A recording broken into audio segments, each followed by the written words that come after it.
The 4-hour rescue unfolded more than 200 feet underground. This narrow and dark elevator shaft, the only way up for 4 tourists trapped 21 stories down after the elevator malfunctioned at the base of the Grand Canyon Caverns. That's when we start realizing, like, this is real. Suddenly stuck, Felicia Jimenez and her family needed help from the local sheriff's department in Peach Springs, Arizona, who used manpower and a series of ropes and levers to winch up the stranded from the cavern floor. The steep stairway to the popular tourist attraction, not an option for the 4 older members of Jimenez's family with mobility issues. If you can picture a fire escape on the side of a tall building, like I think we think of New York, and you'd have to do that for 21 floors. The stranded, stuck for 26 hours, did have access to this single hotel suite run by the company who operates inside the cave, but not by choice.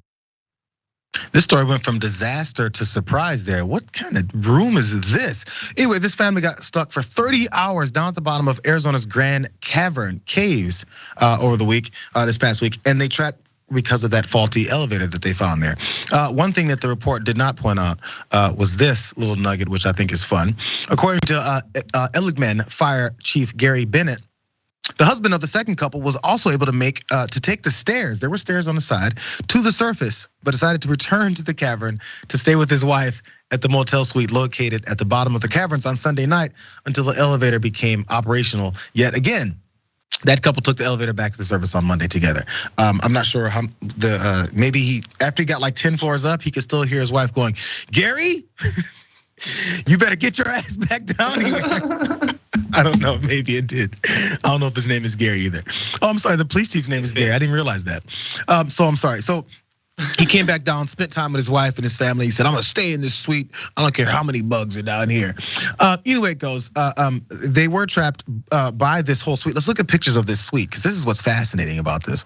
It's called the Cavern Suite. I thought this was just like for workers who got tired and worked an overnight shift or something.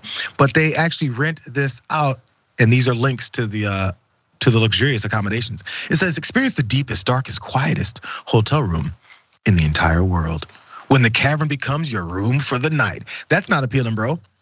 But there's also a few amenities that maybe this will convince you to stay there, Jackson. The Cavern Suite offers 2 queen beds and a fold-down futon. The suite is equipped with a fully functioning RV-style bathroom. That doesn't sound good.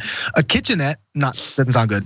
With microwave and a small refrigerator, as well as a library of books, DVDs, television, VHS tapes, cassette tapes, maybe a couple of Walkmans on the side, whatever it is. But you get all this for the low price of $1,000 a night for 2 people and another $100 for every person. So I think they had 5 folks down there. So $1,000 for the first 2. I think Gary trying to get the hell out of these, trying to save a little bit of money here, you guys. Yeah, man. Come on, Karen. I think it must have been his elaborate plan. Just like Kanye, when Kanye does things, you got to look under all the rocks to, make it make sense. That's the same thing that we got going on with Gary.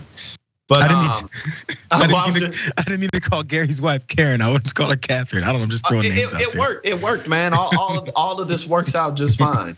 But I would say definitely we're lucky that they're lucky that we live in modern times. It certainly made it much easier just to communicate with them, to get them the supplies that they need. Actually, a couple weeks ago, I was watching a documentary about a guy who got caught in the 30s. In some caves. There's like a bunch of cave systems in Kentucky, and I can't remember the guy's name, but he got caught under there for like over a week, and they were trying to get him out, and they had to. Yeah, it was pretty rough, so it definitely could have been worse. So it's good that they got out, and again, good that we live in modern times. All I'm saying is, if I was going 30 floors deep into the ground, or how many floors deep this is, about 15 floors in, I'd be like, hey, can we turn this back around? Because what if this breaks? It's just the way my mind works. Let's go to the motel later around the corner. You know what I'm saying? How about we look at the sites from ground surface, not halfway to the center of the earth. One more piece here though, because we're talking about nightmare material. This immediately made me think about elevator mishaps.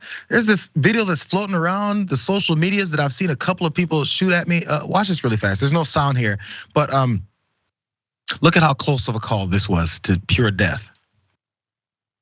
My man's trying to the guy in the gray hoodie, stepping out of the elevator. Oh no. Oh God. Oh, that is horrible.